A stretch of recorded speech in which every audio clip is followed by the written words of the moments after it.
Commissioners meeting to order at 5:03.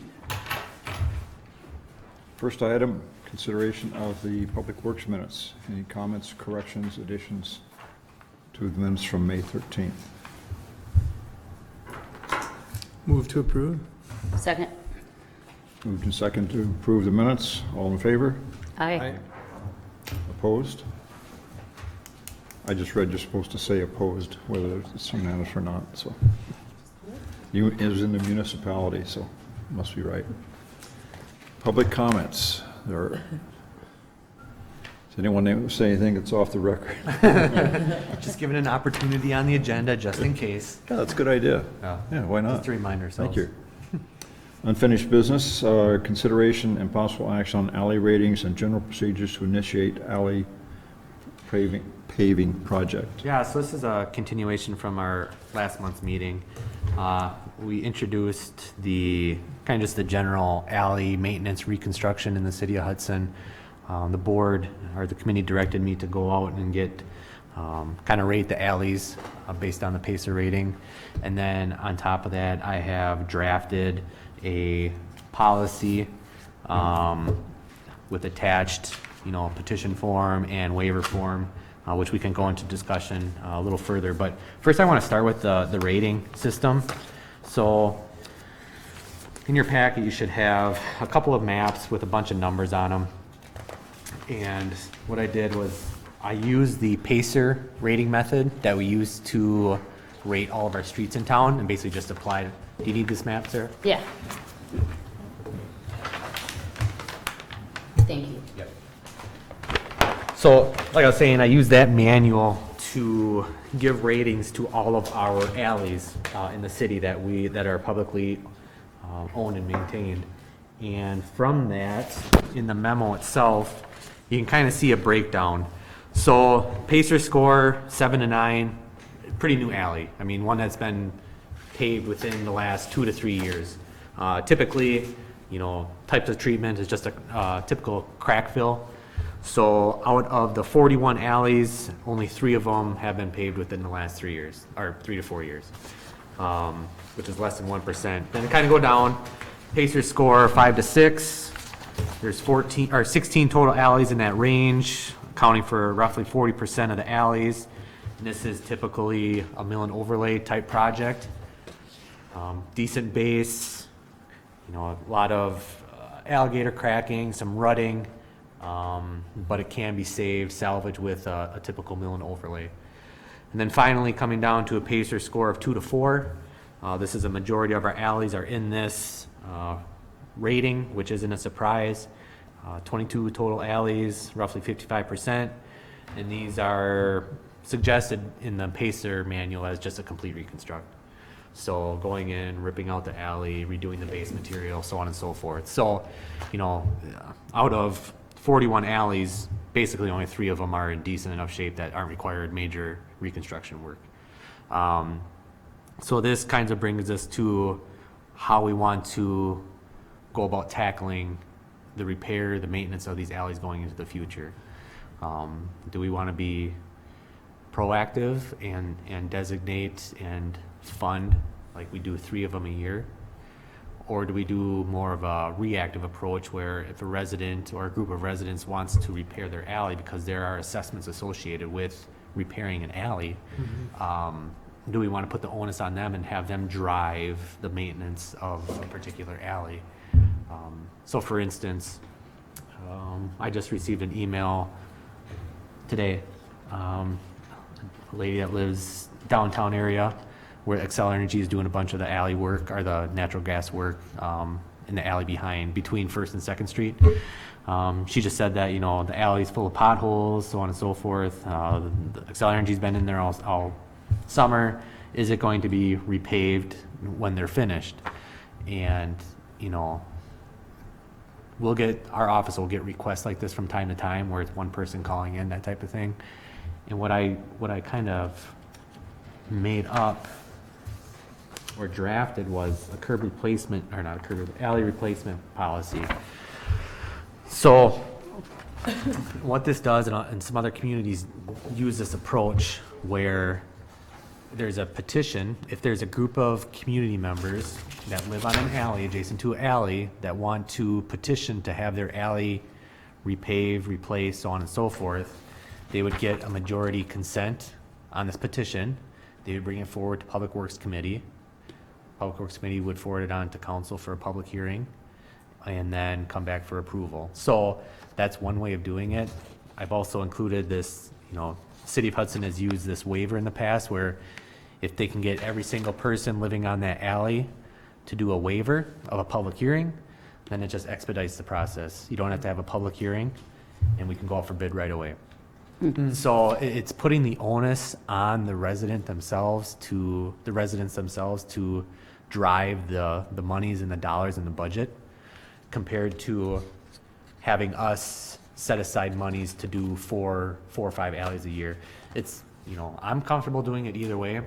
It's, if we're going to go with the approach where we're gonna be more proactive, I mean, those are just gonna be a little tougher conversations for people living on those alleys that says, hey, we're coming in, we're gonna redo your alley and you're gonna be assessed for, the reconstruction of it to the tune of $1,500 to $2,000. Whereas the other way, the adjacent property owners are kind of the grassroots, and there's full support when it does come to the committee, when it does come to council, and there's not a lot of, backlash for doing that alley.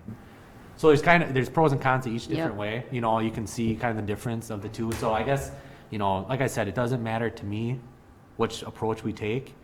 My fear is if, not my fear, but one of the cons of doing the more reactive approach where they sign a petition, get the waiver is, what happens if there isn't a groundswell of support to replace an alley? What if it just sits there for the next 5 to 10 years and it goes from a 4 down to a 1 and we're forced to do something, So kind of horse apiece. I don't know.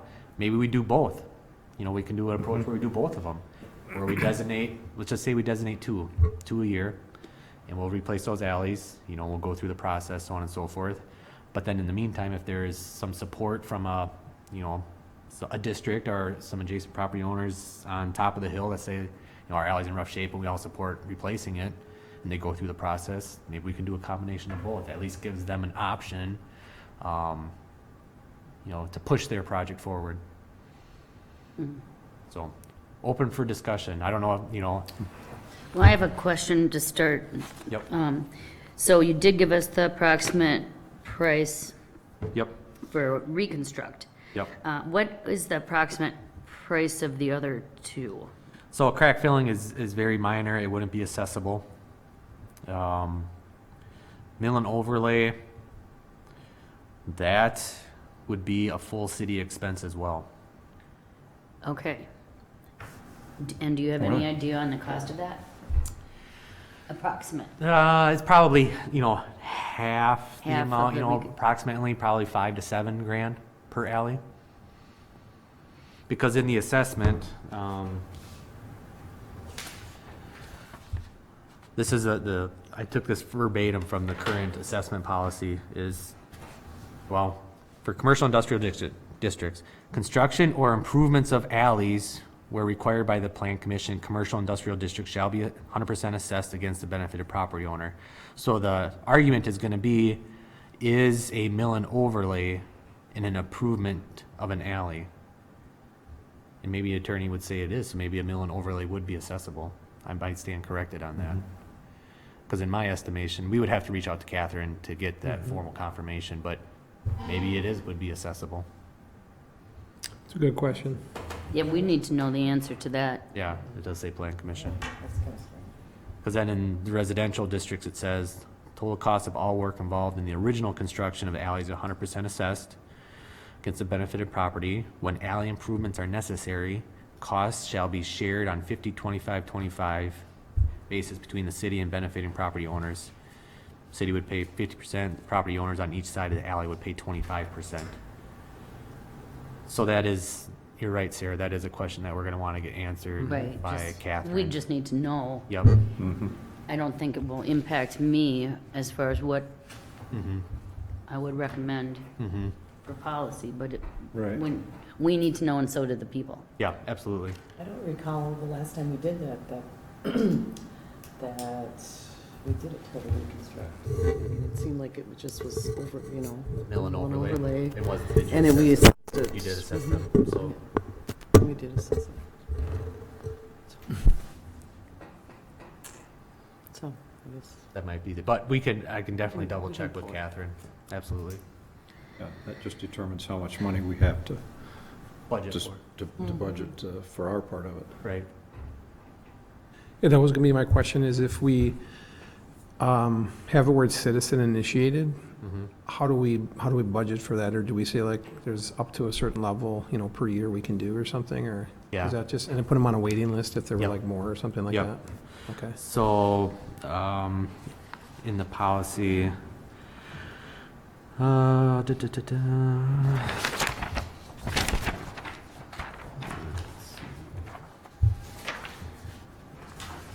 Thought I put in some verbiage that says.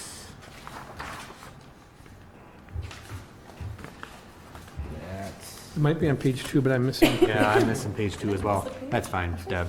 Basically, it says that if petition to repair an alley is submitted too late in the year or the funds are no longer available in the budget, it will be held for consideration in the following year. Okay, So that's what I had put in there. okay. So to kind of just, safeguard against requests that are above and beyond what we have budgeted. Yeah. I don't think it's a bad idea to use both approaches. If you get a lot of citizens who want to do it, we would use that budget year, I think, to do those, if they get the support. And if there were years where there were little requests coming, Right, then we could look at it and say, what are the streets that need it, or the alleys that need it the most, right, and do it that way too. right. I'd like to see the combination as well, because I don't like things to go to such disrepair, and potentially if we just leave it up to the residents to initiate all, then we could end up with having 80% be in the reconstruct bracket rather than, it's Saving money. bad enough at 55% Right. already needing reconstruction. Right. I'd like to see at least 2 done a year, Okay. don't you think? I agree, yeah, Yeah. yeah, 2 done a year, and then any additional that the public were to bring yep, could get consideration as well. yeah.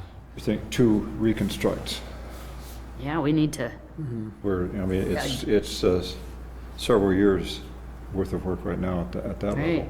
level. So like for budgeting, you could possibly put a deadline for petitions, versus, I mean, we can collect them, I guess. But you'd almost need a deadline to include it in the request for funding. Right. Can't just have them coming in all year long, unless, I suppose you could. Right now, we don't budget for alleys. We just budget for, in our CIP, for general street maintenance. And if an alley is in such disrepair that it needs to be repaired, I believe Tom had taken it out of that, CIP fund in the past to fund it. But there's nothing specifically budgeted for alley Okay. maintenance and repair. So, that's something that we can do in the upcoming CIP cycle in 2020 and 2021. That doesn't help us next year, or I'm sorry, 2021, 22, that doesn't help us in 2020 because it's already bonded for that cycle. So for next year, we can just, incorporate the reconstruction of 2 alleys into our current street maintenance of $230,000. Knowing that that'll just be a little bit less that we can do on other streets. So, but I think a 2-way approach should be appropriate. Another facet to that might be to look at, we reconstruct 2 per year, and we also do mill and overlay to the worst, Yeah. so they don't get into the reconstruct. Right. Because you're saving money, like you said, you're half the cost if you do a mill and overlay compared to It really depends if it's accessible or not. right. We Okay, might not be saving any money if Right. it is accessible. And then we should, you know what I mean? Yeah, so I very, think, very good thought. so I'll Not saving the Contact- city any money. Great. Yeah, I'll contact Catherine to confirm, and what I'll do is we can just postpone this to, I mean, there's no hurry on this. It's not like we're gonna be doing anything this summer. It's all gonna be in 2020 when we start tackling some of these projects, or later this fall. Yeah. When we start kind of preparing for that. But let's make sure we get it right. So I'll contact Catherine. I'll change maybe a little bit of the verbiage to include some of the things we discussed tonight, and I'll bring it back to next month's meeting for final approval. What do you think? Aren't you going to be looking at budget in August? Isn't that when you August, really September, yeah. start looking at? Yep. So we really need to Well, that's. complete this next operating. month. Yeah, Yes. and that's operating, you know. So typically we don't, you know, Okay. a lot of our major road repair work, we don't put in the operating budget. Right, right. I suppose we could, We could. but that's a big, huge impact. Yeah, All right, so we have a little bit of time. yep. But we need to have this done this year. Let's move ahead. Oh, yeah, absolutely. This is great. And for the woman that did call, we already have a plan for that one for this year? Mhm. Okay. Yep, We're always fixing that one. yep. If I know which one you're talking about, I'm pretty sure. Um, behind 605 Second. So, but you know, Excel Energy's in there, and they'll be doing some patchwork, repair work, so on and so forth. So, all right, sounds good. Does the petition in the waiver make sense to the Yeah. committee? Totally. Yeah, it's a, Yeah. yeah, it does. It's a good way to handle it. All right. It may raise, the petition may raise our visibility or concern about the alley. If nothing else, and say, okay, why are they? Then if you come to. The other thing is, are there any, if there are any with any safety issues or, I guess that would be the other piece. If any alleys disrepair causes any safety issues for the Yeah. Well, if police, fire. they're doing the petition, you know, they could almost do a cover, you know, if it's safety. I mean, they're filling it in up here on the top, what they want to do, and they Yeah. can put their reasons to. You're just talking for access purposes. Yeah, I mean, right. there's not, the alleys are, I mean, they're passable, they're drivable.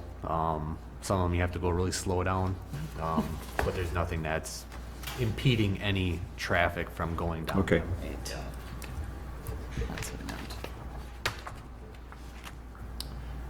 Next item. So we'll continue working on that item. Discussion and possible action on general procedures to initiate curb replacement project. So this is also a continuation from a previous meeting. It kind of piggybacks on the alley replacement policy.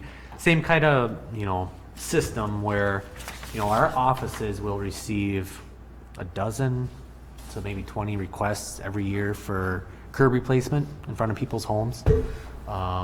Some of them from subdivisions, some of them from associations. And this is a way to, you know, typically what we've done in the past is our crews have gone out and done some spot repair work, taking up from other things that they should be, you know, doing. So what I'm proposing or what I'm recommending is kind of same thing where a resident has an issue with some curb out in front of their house. They sign a petition and a waiver form, they submit it to the office. We keep that on file. Then when we have enough linear footage to bid out, and I'm recommending 100 feet minimum, then we go and we bid out the project, a contractor comes in and we split the cost that way. So in our CIP, we currently budget for sidewalk and curb and gutter are together. That's something in the future, in the next bond cycle, that I'm gonna recommend that we split, just to keep track of the monies that we're spending on sidewalk, just for sidewalks, especially now that we're gonna be doing that sidewalk inventory, and we're gonna be pretty aggressive on our sidewalk replacement. And I also wanna be pretty aggressive on our curb replacement, because we haven't done a lot of curb replacement in the past 5-10 years. And you can tell walking around town, there's a bunch of curbs that are Yeah. just missing. So these are two programs that, you know, we're gonna get really aggressive, we need to get really aggressive over the next few years and start replacing some of the stuff that's just not even there, that doesn't even exist. So, no, that's a big reason why in the next coming bond cycle, we wanna separate those two accounts. But for the purpose of you know, the procedures, you know, typically curb and gutter, if it's not around a catch basin where there's infiltration issues and the curb is basically washing out type of thing, our staff isn't going out to inspect curb throughout the city. You know, we just don't have the time and the resources to do that. So basically, what we're doing is we're just fielding calls from citizens, and we're making a list. And then we're being kind of proactive, or reactive, and going out and repairing those spots that people are calling in. So this is basically doing the same approach, but just having it down on paper, saying, this is what we do, these are the requirements, the minimum standards. Goes through the procedures, and then, you know, the curb replacement conditions, we discussed this at our last meeting. You know, saying that you can't just replace a 4-foot chunk, you gotta replace a 10-foot section to the expansion joints. New curb shall be finished to match existing curb and apron elevations. And then I highlighted there must be a minimum of 100 linear feet of replacements to our city post advertisement for replacements. City engineer, public works director made that change per your recommendation, shall determine which curb shall be removed and replaced. Replacement curb must meet all city Hudson standard specs, no color or tint unless approved by a public works committee. And then the other qualifiers are listed below that you can read through, but you know, it would be the same process, you know, procedures, adjacent owners, complete a petition form initiating the replacement process. City does have forms available. Petition are received, refer to the Public Works Committee, which typically forward. So what would happen is resident A calls in and says, I got water standing in front of my house, or my curb is gone, or my curb is cracked and heaving, and you know, it's a safety issue. So what I would do is, prior to a Public Works Committee meeting, I would go out to that site or that address, I would snap a couple photos. I would include it in an upcoming Public Works Committee packet with the petition, and the committee would say, you know, yes or no, these meet our qualifications, our standards, and to approve the replacement project and add it to the list, if that makes sense. And if you want to get involved in that level, I mean, that's your prerogative. If you want to just leave it on myself and then have me come with a full project for you to bid out, I could do that as well, instead of going so let's just say I get 15 phone calls, instead of having 15 times throughout, you know, May, June, July, August, coming to Public Works Committee and doing, I would just accumulate 100 feet of linear footage of curb replacement, bring it to Public Works Committee, you would vote on, yep, good to go, meets our qualifications, go for bid, and we can do it that way too. That might be a little better. You're not in the nitty gritty type of thing. You know, you're a little more 10,000 foot elevation. Yeah, I'd say in general, that would be my preference. That's my preference as well. There may be maybe one or two that you get enough heat on that Right. you might want to bring it to us and say, okay, is this Yeah. an exception of some sort, or Yeah. you- I would say there might be a line that you could put in there that said, something about unless there's a special, safety concern of some kind. Okay. But that would not be the norm. I think that it makes sense to do the 100 at a time. So And- unless there was some kind of a big, you know, public area, it's an entrance to something, or I don't know what it would be, but Okay. you could make that judgment, I think, too, if that were the case. But I think the general idea of the 100 is a good idea, so. Yep. Let me ask a question about what a repair might consist of. I've seen there are some streets, Hunter Hill is one that comes to mind, where a great deal of asphalt patching has been done on the pan. And then there's Grandview Way, which has some huge holes in it, in the pan itself, that there's significant holes. Let's just say, you know, are they causing problems? I don't know. It looks like they're getting pretty deep. Could we start getting some underlying damage from Is it that? at the joints, or is it just in the pan against the curb? So it's like in, I went out and looked at a cul-de-sac out off of Grandview. Anyways, every joint, it was just basically, they got some bad mix, so every joint was just basically eaten out. Okay, I think that's what it is. Jacobson Woods. It's the Okay. same thing. So I went out and met with some of the property owners and took some measurements, and I said, you know, this is accessible to the property owners, and I haven't heard back from them since. So, I mean, that's, but yes, I mean, there are, and that's why I think But we don't do we do an interim patching, I guess, is that's what, there's materials out Times there when that that's- can get you by, absolutely. But I don't think, we don't really, correct me if I'm wrong, I don't think City of Hudson has done that much in the past as far as just temporary improvements. Right, It's basically all or nothing. yeah. okay. In the written documents that go to the petitioning resident, does it state that it's gonna wait until there's a total of 100 lineal feet before it Well, gets I think- action? I'm just wondering if they'd be like, yeah, I reported this, and then 3 months took for anything to happen, or... I also think that something to consider would be if it is a really dire situation or whatever, that somehow that alderperson gets notified, Okay. just because they might be like wanting to raise a stink to us, and if if they call us and we're like, well, we Don't didn't know know, anything about then we don't look like we're staying on top of things in our district. Yeah. Include where for petition, contact alder. Well, because. The other thing related to that is feedback to, maybe part of this is when someone files a petition, I mean, this kind of you have a has, defined feedback process for them. That we received it, it's in, we're compiling this list when we reach 100 So the other, feet. the other thing on this petition list, and I kind Right, of stole. yeah, I would agree. Go ahead. Yeah, I stole this from another municipality in Wisconsin and Sure. kind of, drafted it to what.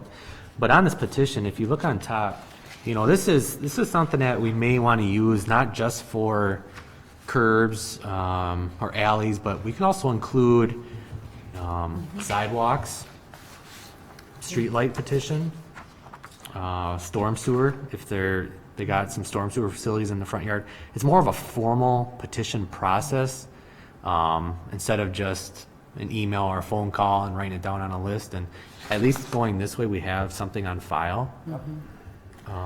So it can be used for other things that the Public Works, department does maintain or take care of as well. so, like a streetlight, we get. Like the those a one lot, on too. Phil, like on one on Fillmore Because we Hill. do get that a lot, And so, you fill out a petition, and then do they contact the neighbors then, or do we just go with that one person who's filing the petition? Because a lot of times what'll happen is, street light, you'll get one person that says, oh man, we really need that street light, it's really unsafe. We put it in, and we get 2 phone calls after it's in, and says, why the heck did you put up that street light? Now it's shining in my bedroom window. So we run into those situations often. So to have a petition and have every adjacent property owner sign off on it, so they all know what's going on, I mean, that helps with the communication as well between the residents, and it saves a lot on the back end after the work has been done, So Well, something to signage- consider. Signage is another thing, look at, we've had issues with signs. No parking on this side of the street, and nobody knows except the one person who requested it, and then, then we put them all in, take them all out, and, And it's Just wasted, like it's in wasted time and it's wasted labor. children at play signs, so all of a sudden those children are gone. There are no children even in the neighborhood, and the sign's still there, so it's just different things like that. So do you think that would be helpful for you, Mike, that to have the more formal petition? Yeah, Okay. And you have something you can reference to, it's a written yeah. doc. Yeah, I think it's a good idea. If this petition says to the mayor and common council, that insinuates or implies that we're going to know as council members when these come in. So how would we, it either has to change. Yep. Well, the petition, I guess, well, I'm not sure, think about who that petition has to go to. Yeah, because, Does it go to Public Works, and then it gets per the Yeah, the only, policy? the one thing I don't want to do is bog down the committee with 50 to 100 petitions Oh, coming no, in. I'm not saying that, I'm just saying that. No, but I'm saying that because, You don't want to bog down the council either. oh, exactly. So maybe this petition is not to the mayor and common council, it's petition to Public Works. Public Works I Department. think. Yeah, Yeah. I think so. Yeah, me too. Because you're more on the Yeah. ground and can respond quicker. And you're gonna collect them until there's 100 Right. lineal feet, and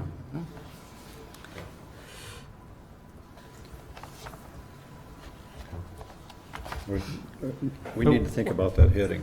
Yep. It could be a petition for this, and then it's sent to Public Works. Yep.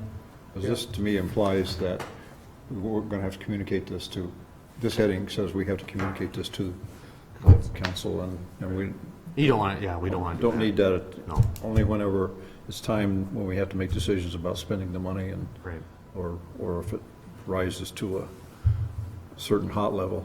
right. But what would be helpful is if this was in an electronic form, so when people email me and say, I want a whatever, I can give them this and say, hey, pass that on to Public Works or something PDF. like that. Yeah, like a PDF, something they could, along Yeah, with that'd be great. along with the policy, yep, right. copy the policy. I guess we could also just refer them to you, but it might be, if somebody approaches us too, it might be, we could be part of that. We could help. We can, it can be set up in the web to, Yeah. you can ask, do a search, how do I get my sidewalk repaired? And hopefully, something like this would pop Oh, up. yeah, right on the website, that's actually a good idea. Yeah, and, or, I mean, if it works, right, that should pop up. So for, once we roll out some of these programs, like, the alley replacement, curb replacement, sidewalk replacement, our office, we're gonna get inundated with a lot of phone calls. A lot of people are gonna call and say, mine's bad, mine's worse, so on and so forth. Just because, it's been, we're behind a little bit. Okay? So the first 3 to 5 years is gonna be it's gonna be busy, okay? Until we get caught up a little bit. So I just, I love the petition idea. I think it's a great idea. It communicates everything. It gives everything. It's a hard copy. It can be we can have it on file, so on and so forth. It's a hard document. And I guess people are just gonna have to be understanding that we're not gonna be able to do 10,000 feet of Right. curb or 10,000 feet of sidewalk every summer. It's just gonna have to be it's gonna be on a list. We're gonna hit the really high hazard ones first, and we're just gonna keep working our way down. So, and hopefully people are understanding of that. I don't wanna put the city in a position where all of a sudden we're getting hundreds and hundreds of requests and we can't fulfill those requests, so we gotta protect ourselves from that as well. That makes sense, yeah. And I think because it's new, it'll take some time for people to adjust and to have their expectations. Yeah. Yep. So, okay. If it's okay, I think I recommend just to bring it back. I'd like to touch up a couple of things on this as well. Bring it back to next month for final approval, if that's okay with the committee. Okay. Mike, are you still good with the half curbs that are raised more than a half inch? I think we talked about giving you a little more leeway last time too. Right. That's more up to you, I think. Do we have any major curb and gutter projects underway? I've seen some smaller ones. Just some small ones this year. Yeah, nothing, mainly around catch basins that have failed. But no major contracted out work this year. We have one downtown that we need to be thinking about. So next summer, as part of the, in preparation of the 2021 reconstruct of 35, next summer, there are some curbing on Second Street that I'm going to replace in preparation of that, because the state is not going to be replacing any curb through downtown. And what they're gonna be doing is they're basically milling an inch of the concrete off, and they're gonna put 2 inches of asphalt over the concrete, and they're gonna actually pave into the gutter pan itself. So, which is not ideal. And I've talked to their engineers about it, and we're still having discussions, but that's the plans up until this point. So what I don't want to have happen is, they put it on that new lift, and then all of a sudden we have to go back and replace a bunch of curb after the fact. I want to get out ahead of the game and replace the curb next summer, in preparation of the, reconstruct in 2021. But I'm hoping I can change, what I'd like to do is have them, have them mill off the concrete and tie into the flag line, which is the front end of the curb, instead of going. So what happens, like in front of Noki's on Locust, over the years, the city has overlaid the road and basically butted it into the back of the curb, into the gutter pan. What happens is you put a lift on, well then your back of your curb gets shorter and shorter because you're raising your lift, and then you only have capacity, 3-inch capacity to catch water, and then if you get major downfalls or downpours and the water goes up and over and on your sidewalks, or there's only so much there, it erodes it away, whereas, and we're seeing that in a couple of locations. So it's not the ideal way to do it, and that's why I want to try and convince them otherwise. Yeah. And maybe, and it might come to the point where, boy, I don't know. I'll have to talk to our engineer and their engineer and see, if it comes to a point where I need to start getting some council support for that, I might have to go that route as well. Yeah. And just say, the council has heard of the, planned, overlay of Second Street, and they do not, agree to this based on best practices in engineering, and we won't accept this to be, it's hard when you're dealing with the state, so they have their budgets that they want to meet as well, so. Yeah, but that sounds like really poor engineering. Right. So I can't imagine it really meeting their standards even. What would be the normal practice if it was new construction, a new road? Don't they put the pavement down and then you do the curb and gutter? Nope, so you do Oh, curb. it's always curb and gutter first? Yep. Curb and gutter first, and then you do your grading on your road, all your base material. And then you do your base course of asphalt, a binder course, and then you do your final lift. So I don't understand if that's normal procedure, why can't they not go over? it's It's a lot cheaper. a lot cheaper.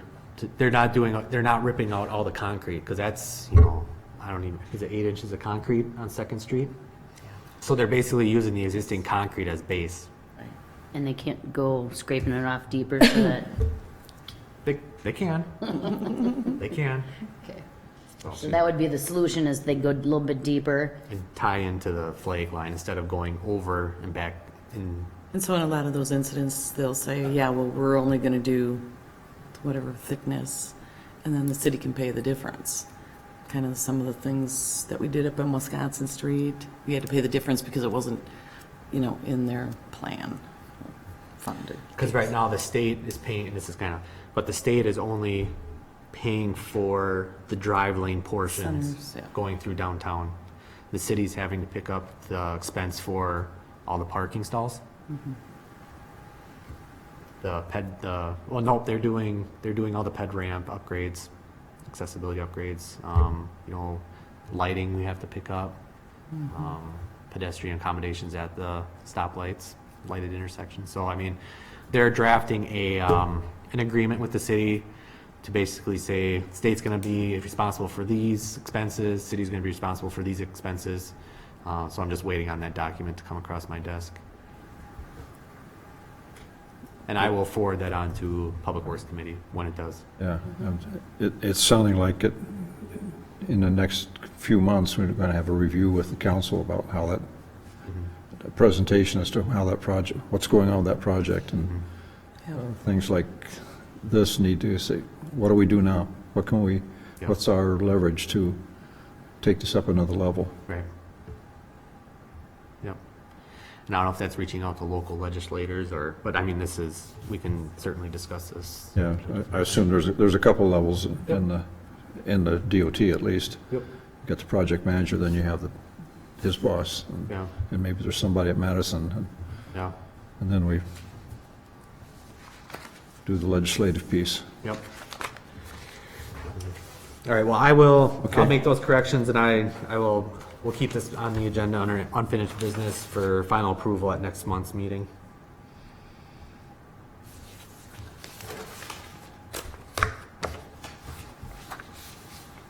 maybe looking for, in August for the alley one. As well, Right. yes. If you get done earlier, that's fine, but that's, Yeah. okay, new business. Discussion of possible action on the continuance of parking on Commercial Street, east of Second Street, north side. So this has been a safety concern that I've noticed, and talking to staff, they have reconfirmed my notion on Commercial Street, east side of Second, going up the hill to the Williams parking lot behind the fire hall. Does everybody know where this is located? Yep. It's just located right over here by the old scuba shop. Yep. Okay, so currently we allow parking, on-street parking on both sides of the street. The current width, and I printed out this, basically design criteria through the Wisconsin DOT. They recommend on a street this narrow, 28 feet is pretty narrow for a rural street. They don't recommend any parking on a street that narrow. I don't want to go to that length. What I am recommending that the Public Works Committee forward on to Public Safety for their review is to eliminate the parking on the north side of Commercial Street. There's currently three on-street stalls there that aren't painted, they're unmarked, that people will park there. And I don't know if you've come across it where, if there are cars parked on both sides, there's only one vehicle that can make it up or down that road. Right. And in fact, I have heard that there's been a time or two where some cars have been sideswiped by some fire engines going down that street. Of course, they're not going to be there, but even our plows in the wintertime, if cars are parked on both sides, we can't make it up and down that hill. So out of safety, out of maintenance, snow plowing, so on and so forth, I'm recommending that we eliminate those 3 stalls on the north side, paint a yellow curb, put up 2 no parking signs, and move forward with that. I would make the motion to do that exact thing. And the reason is when I drove through there, it's so narrow. It's really, if you have parking on both sides, it's only one car barely getting through there. And, and it's only 3 spots too. So, and it's on a hill, which I think exacerbates the problem if you're going up and somebody's all of a sudden coming down. So I think it makes sense to do what you're saying. And I personally would be sorry to see them go. They are very conveniently located. And almost always you can, if you're driving around looking for a spot, you can. That's where it's my go-to spot. yes, It is my go-to because, and I don't think many people know about them. I think too, don't we have a sign that limits that you can't do it in the winter? yes, it's from November 15th to March 1st or something like that. End of March or something. End of March or something. Yeah, March 31st. But then of course we're getting snow in April and May now. Right. But like I said, typical road width, traveling width is 12 feet standard. That's kind of your standard design. So you have a 12-foot lane. A 12-foot lane, you're already up to 24 feet, and our road's only 28 feet wide. So that leaves you 4 feet, you know what I'm saying? So so our parking stall is 9 feet. So then 9 minus 28, you're left with 19 feet of travel width. If you can go 10 and 10, at least you can maneuver 2 lanes of 2 cars coming and going at the same time. It's not best practice by any means, but at least you're not running into those vehicle, hazards. And so this is the first step, because whenever we talk about parking downtown, people are always saying there's not enough parking downtown, and whenever you remove 1 stall, let alone 3, it's always a point of discussion. Okay, so this is just a beginning point. What I'm recommending is if the board or if the committee approves this, to forward it on to Public Safety, have them approve it to council, and then we'll have a general discussion at council whether or not we want to approve this or not, because it is such a big decision, especially when we're talking about downtown parking. Well, there used to be houses in here, Sure. That's probably why. I'm guessing there were houses in here and they went all the ways around the So Mike, are corner. you looking for a motion tonight? Yep. Yep. So Motion just to represent. I would move, yeah, sorry. Was there a second to that? I suppose I can second that. For purposes of discussion, Yeah. is there any more discussion concerning this? I agree, that is narrow, and they're right up against the corner even, so it's a bad spot for turning. So I think the only other option would be if you did motorcycle parking on both sides of that street. But I don't know how many, do you know what I mean? So you'd have the width still, but I think that would be tough to enforce. I think it would be tough to, you know what I mean? I think it'd be difficult to do. Yeah. So I would just probably take them away, the three. Do people still live in that above the scuba? Is that still rented out? I really don't know. Well, they do have, so on, as you see on this There picture, used to be houses all the ways up. there is a driveway kind of on the east side of that building that you can see on the photo. There's a curb cut. So I mean, there is a parking stall, off street right at that location that they will be able to continue to use. Yeah, so if they are tenants, that's what they should be using, I guess. Or else they'd have to get a parking pass, I suppose, but.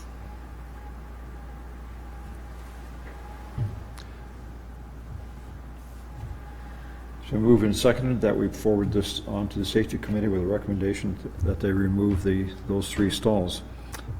Any further discussion? All in favor? Aye. Aye. Aye. Opposed?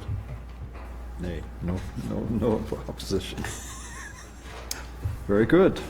I think we can expect some pushback on that, and we'll see. We'll have a Some discussion. discussion anyway. Yep, absolutely. So that's safety. And we can even, I can do some research and get some crash data from the county and so on and so forth to support one way or the other. Like I said, this is the first step, and we'll see.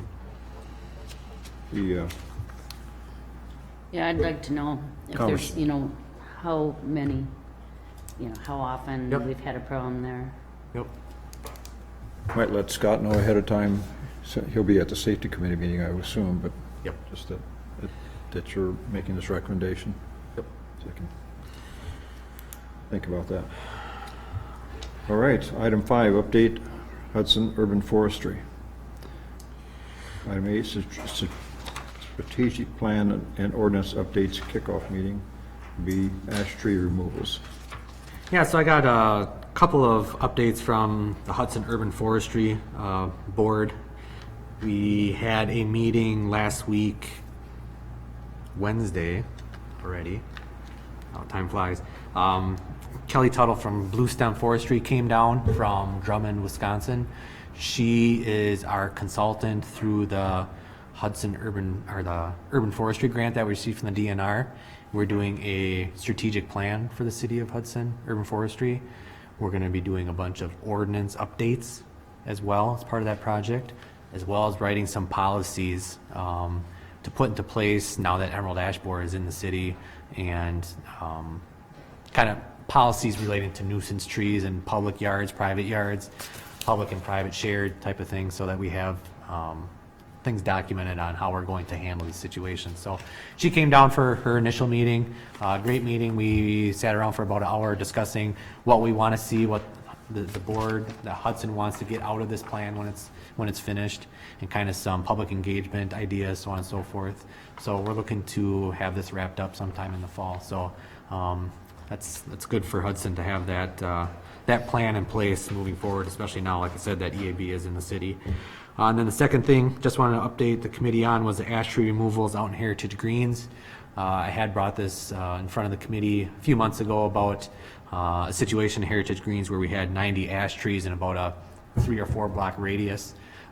We proposed a phased approach of removal and replacement over 3 years, kind of 30 trees a year, removal, replacement of 30, removal, replacement of 30, removal, replacement of 30. So we have completed the takedown of the initial 30 trees, and we will be grinding those stumps and then planting those trees in the fall as kind of phase 1. So very good communication. You know, I didn't really receive any calls with angry citizens. People are very understanding with the process, why we're having to do it. We sent out letters. I know when the crew is out marking the trees that were, because we went out and we kind of marked the trees that are going to be taken down. We went like every third tree type of thing. People were coming out asking why, clarification, so on and so forth. But you know, I think in general for the city, now that we do have EAB in the community here, people are very understanding of the reasons why we're doing all the removals, you know, the replacements, so on and so forth. It's a lot easier to go up to a homeowner and say, you know, we gotta take down this tree, otherwise it's gonna be dead and the bills are gonna go up and we can't. So, I mean, people are very, very understanding. So, like I said, that went about as smoothly as I could have asked for. Good. Go ahead, Jim. That's good to hear. Nice work. Yeah. Update on public works projects. All right. If you want to, I'll just run through them. Yep, please do. Okay, first update is on the 2019 street maintenance contracts. This is for the GSB 88 application out in Hudson Meadows and Heritage Greens, as well as the crack filling project. We just received the contracts back from Catherine. She had to review them, make sure everything was kosher. So we received those last week. We have them signed, mayor signed them, so on and so forth. So we sent them back to the contractor. Now we'll get that project scheduled to be completed here, you know, over the next 3 to 4 months. Stormwater maintenance advertisement for bids have been posted. So this is, the council approved this at the last council meeting. So now that these bids are, or the advertisement has been published, and we'll be receiving and opening bids in the next couple weeks. I believe it's July 11th is the deadline, and then it'll be on the council meeting for July 15th approval of that project. Pay station installation and startup timeframe. So if you've been walking around downtown at all today, there's been some TAPCO vehicles throughout the downtown area. So they have been scheduled to come and install our parking pay stations. So we have all the locations mapped out, and they are pre-drilling the holes and anchoring the pay stations out to the sidewalks. So, you know, what'll happen now is we're still waiting on some of the software for the car through Passport, the reader system, so on and so forth. So Jeff is still waiting on that, and then once we receive that, we'll send the enforcement vehicle over to a installer over in the cities that he typically has his squads outfitted at. That'll probably be a 2-week process, 2 to 3 week process, and then we'll receive the car back, and then we can get the program running. So we're still looking at probably another 6 to 8 weeks before we start enforcing the new parking pay stations. So in the meantime, we had these meters scheduled to be installed, thinking that we were going to get this program up and running in July. We're being pushed back a little bit. So instead of canceling and pushing the work back, I want to get them installed and get them here. But what we're going to do in the meantime is staff will be doing some kind of informational cards that we're going to attach to the pay station themselves, saying City of Hudson, new pay stations coming soon. Continue to use current system. For more information, go to, you know, the website where it has all the facts listed, you know, questions, so on and so forth. So if you're out and about, which you will be, you know, in the next couple weeks, even this week, you'll see the new pay stations installed. So it's close. Sidewalk inventory and pedestrian ramp inventory. I did an initial meeting with SEH. We went over some of the criteria that we're looking for with the sidewalks, you know, kind of how we're going to categorize them based upon hazard levels, cracked panel, lifted panel, so on and so forth, uprooted panel. So they hired an intern. She's going to be out walking around. I'm going to meet with her the first time that she's in the community. They're looking to have this completed by the end of August, so the next 2 months. So that's still progressing. And then finally, Stage Line Road street installation. Council approved the purchase of the remaining street lights for Stage Line Road that need to be replaced. So we placed that order.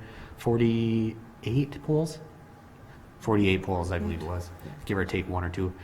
So when we receive those from TAPCO, which is probably 4 to 6 week lead time, probably in the next 2 weeks, we'll draft a bid form or an advertisement for bid for installation. So the city will hire a contractor to come in and install all those streetlights as part of that project. So that'll be coming across this committee and council in the next few weeks as well. So, just to let you know that that project is still progressing as well. So, that's all I have for project updates. Okay. Lot going on. Lots going on, yes. Sometimes I don't remember what I did this morning. I have a couple of questions on it. Yep. One's well, they're both older projects, I guess. One is the radar sign on Vine between 5th and 6th. That's what's, Isn't that working? Oh. We're still working. Correct me if I'm wrong, Jim, but that hasn't been installed yet, has I it? don't think so. Okay. I know it was taken down for warranty work, and Right. I can check with our, They send it out then? yeah, Oh, Dick's yeah. had sent it out for Right. warranty work, so, Okay. yep. The other one, there was a pathway or trails audit coming out of the bike ped group, Okay. and that hasn't been done. Okay. You weren't part of it, and I think it was Mike and myself and the president of the bike ped were supposed to walk all these trails and kind of take a look at them and say, where are they and what condition are they in? What do we need to do? Mhm. You know, part of what's private, what's semi-private, Yep, public but privately maintained. yep. We need that whole piece of, and maybe that should be on the next, why don't we just put that on Yep. the agenda for next month? Trail assessment, Yes. okay. Just a comment too, Mike. Thanks for the new sign at Webster Park on Laurel. Yep, no problem. Webster Park is now open for business. So if people are watching, it's a great park. My kids go there all the time. We love it, so. Yeah. It's the best kept secret in Hudson, I think. Yeah, It really is. It's a great park.